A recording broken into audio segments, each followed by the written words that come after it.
Seperti yang tadi sudah kita lihat bersama, ada 2-3 lokasi perumahan anggota DPR yang sudah dikosongkan dan kondisinya rata-rata semacam itu.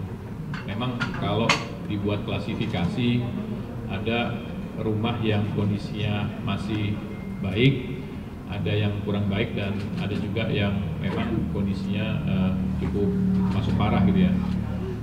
Nampak di depan, kalau dari depan, dari fasad depan hanya kelihatan memang sedikit kusam ya, tapi kalau sudah lihat dari dalam ada beberapa problem yang tadi teman-teman semua lihat berkaitan dengan bocoran akibat atap gitu ya. Kemudian juga banyak rembesan kerusakan akibat plumbing, pemipaan yang sudah cukup tua. Memang bangunan di sini dibangun tahun 80-an. Kemudian juga kerusakan yang juga disebabkan akibat rumah bersebelahan itu saling rembesannya saling bergerak. Karena tembok rumah DPR ini itu temboknya satu tembok, jadi kalau rumah sebelah itu terjadi bocoran atau kelembapan, pasti dia bergerak ke rumah sebelahnya.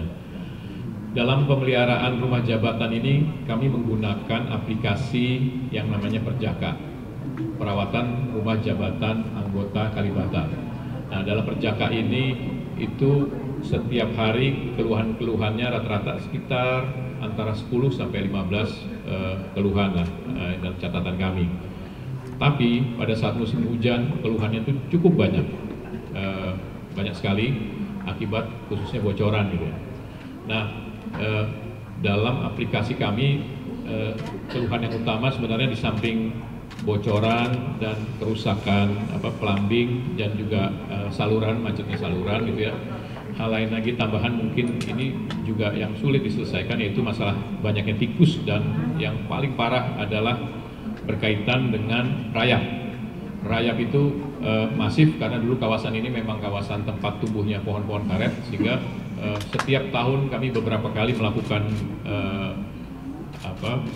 suntik anti rayap, tapi mungkin rayap di sini lebih kuat dari anggota DPR, jadi banyak sekali kerusakan-kerusakan di bangunan di isi bangunan yang isinya dari kayu pasti rusak dalam waktu jangka tertentu.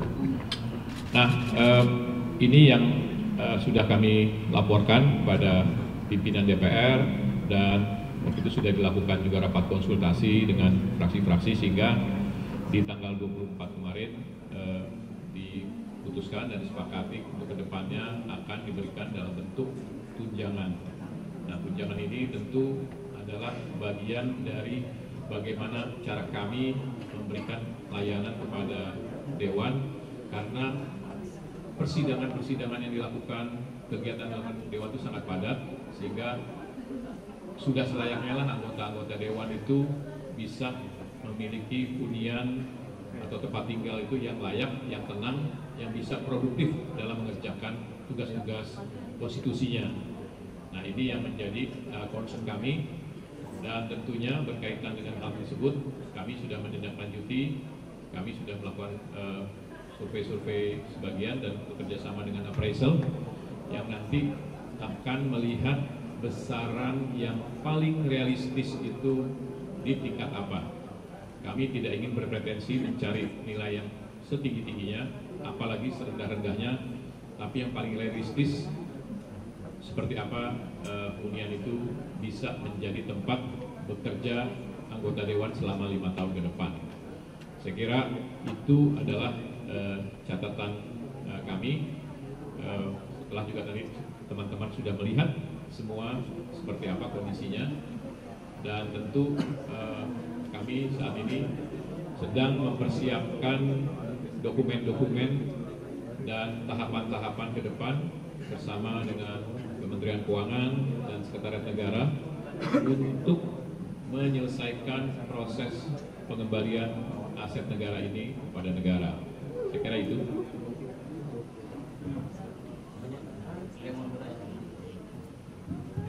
Selamat siang Pak, saya Putu Bagus dari Liputan 6. Ada 2 pertanyaan Pak. aset yang ada di rumah-rumah jabatan ini adalah blok A, B, C, D, E. Di sebelah rel kereta dan sebelah Sungai Ciliwung itu ada blok F. Di sini jumlahnya 516, yang di sebelah Sungai Ciliwung sebelah rel kereta itu jumlahnya 80. Semua itu nanti harus kita lakukan dulu identifikasi aset-aset. Di dalamnya ini ada aset-aset yang itu milik negara, dalam hal ini pengelola barang Kementerian Keuangan. Ada juga aset-aset yang itu punya DPR. Kita harus lihat setiap rumah, harus kita data, harus dibuat berita acara untuk mendata rumah sebanyak 560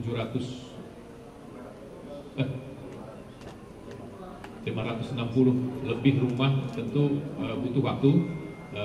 Kami sudah membentuk tim, tapi nanti memang harus dicatatkan dulu semua yang ada di dalam rumah apa saja. Setelah itu barulah kami akan segera berkoordinasi dengan Kementerian Keuangan untuk membahasnya. Dan memang satu yang juga kami belum sampaikan kemarin, dengan bertambahnya anggota dari 575 menjadi 580, ini tentu sesuatu juga yang nggak mudah bagi kami, dan sangat dimungkinkan dalam periode-periode ke depan itu kalau ada pemekaran provinsi, jumlah anggota juga akan bertambah. Sehingga memang saya kira pilihan yang paling fleksibel itu salah satunya adalah memberikan dalam bentuk tunjangan perumahan, sehingga walaupun kita menggunakan kacamata berkaitan dengan efisiensi, berkaitan dengan ekonomisnya, tapi juga yang perlu menjadi perhatian kami adalah bahwa kami ingin dalam pengelolaan aset negara dan keuangan negara ini benar-benar akuntabel. Kalau diberikan dalam bentuk tunjangan perumahan, tentu itu sifatnya lamsam, dan kami tentu tidak lagi masuk ke wilayah-wilayah itu ya. Anggota dewan apakah dia akan mencicil rumah, apakah akan menyewa rumah, tentu kami tidak masuk ngurusin kwitansi anggota dewan. Kami serahkan selama 5 tahun anggota dewan bagaimana merasa nyaman dengan fasilitas tunjangan yang ada. Saya kira itu ya. Ya, jadi kajian tentang ini kami sudah buat wacana ini dari 2 tahun lalu ya, menghitung kalau ada pergantian dewan ini ke depannya seperti apa gitu.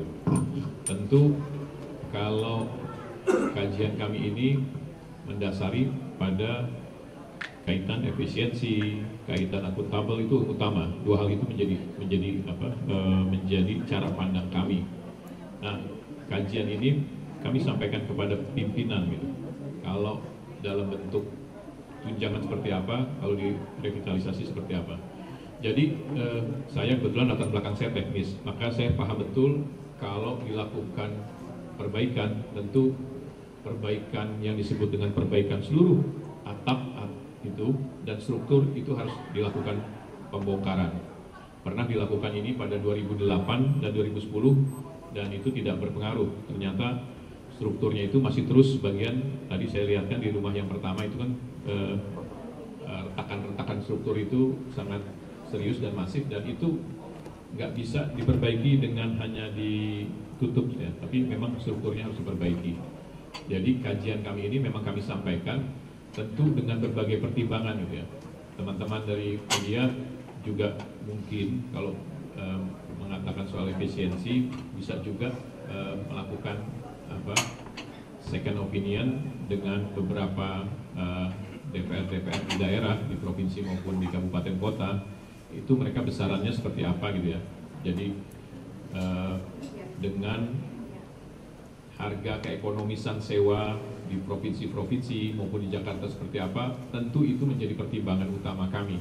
Karena kita ingin, seperti beberapa kemarin anggota dewan, ada juga yang merasa walaupun kondisi apapun lebih nyaman di sini, karena tidak mau repot untuk cari sewa lagi, tidak repot mencari tempat hunian lagi. Tapi buat kami, memang yang paling penting adalah keluhan-keluhan tersebut khususnya pada saat musim hujan, saya ulang lagi, itu sangat banyak dan itu sulit diatasi kalau kita memperbaiki hanya parsial. Jadi atap ini memang harus diganti, strukturnya harus perbaiki. Dan tentunya karena ini berhimpitan, komplek ini dengan saluran sungai yang sekarang sudah makin mengecil karena ada hunian-hunian lain gitu ya. Itulah yang setiap musim hujan, pada saat hujan besar itu, air itu naik ke jalanan dan itu membuat ketidaknyamanan. Kalau hujannya besar sekali, pasti naik ke dalam rumah di sisi selatan dan sisi timur. Tidak tinggi, airnya hanya selutut, hanya semata kaki, tapi tentu itu sangat mengganggu. Jadi kalau ini akan dipertahankan sebagai sebuah hunian, tentu harus dilakukan revitalisasi yang serius. Seluruh atapnya diganti, strukturnya diperbaiki, fasadnya dinormalkan kembali, karena ini dengan tembok dan tembok itu berhimpitan, tentu itu juga mengganggu ya. Setiap satu rumah ada yang lembab dan bocor, pasti bergerak ke rumah sebelahnya gitu. Karena temboknya satu tembok bersama dengan rumah-rumah lain ya. Jadi itu bagian dari rekomendasi kami. Dan kalau nanti dari pemerintah dalam hal ini ke depan akan melakukan revitalisasi serius ini untuk ke depan lagi, saya kira opsi itu mungkin saja gitu ya. Tapi tentu itu butuh stamina yang sangat besar gitu ya. Tidak bisa hanya sekedar kalau bocoran itu ditaruh cairan tertentu. Saya kira ini problemnya karena memang strukturnya rata-rata sudah turun kayaknya. Dan berkaitan besaran tadi sudah saya jelaskan. Besaran ini tentu kita bicara juga tentang hal-hal yang realistis dilakukan untuk melakukan sewa di Jakarta itu. Pasti berbeda dengan kalau misalnya teman-teman mendengar di DPRD provinsi atau kabupaten kota uang perumahannya 40 juta, 50 juta gitu ya. Tentu secara apple to apple kita juga harus memandang gitu. Apakah Jakarta dengan di tempat lain itu besaran properti, harga properti itu sama sewanya? Saya kira itu juga harus jadi pertimbangan kami. Makanya kami menggunakan konsultan appraisal untuk itu. Dasar itulah yang nanti menjadikan kami untuk melakukan finalisasi yang akan kami laporkan kepada alat kelengkapan dewan yang namanya BORT setelah nanti terbentuk. Saya kira itu ya. Rumah dalam kondisi baiknya udah ada jumlahnya? Sebenarnya gini, rumah yang dalam kondisi baik pun kami punya data ya. Hari ini kami nggak bawa jumlahnya. Kami punya data rumah yang dalam kondisi baik pun sebenarnya itu pun untuk saya menyampaikan dalam kerangka yang proporsional dan objektif ya, untuk sebuah hunian pejabat negara itu masih di bawah kelayakan saat ini. Walaupun disebut itu tidak ada bocoran, kering, aman gitu ya. Tapi untuk sebuah hunian ini seperti tadi teman-teman lihat, itu tangga ke atas itu kan besarannya sekitar hanya 20-25 cm tangga ke atas itu ya. Kadang-kadang kalau anggota mau kamar atas itu untuk taruh barang, memang dengan besarnya tangga itu hanya 20-25 cm, itu sangat sulit untuk mobilisasi gitu ya.